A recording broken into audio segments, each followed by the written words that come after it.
The appliance repair industry looks very different than it did 5 or 10 years ago. Many companies are spending more money to generate the same number of leads. At the same time, consumers have more choices and more information available before they ever even pick up the phone. That means visibility is becoming increasingly important. Lead costs have increased, so it costs more to generate the same number of leads. Competition has increased, so more companies are competing for the same amount of customers.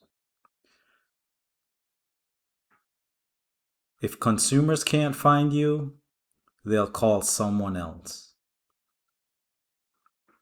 The way consumers find and choose appliance repair companies is simply different.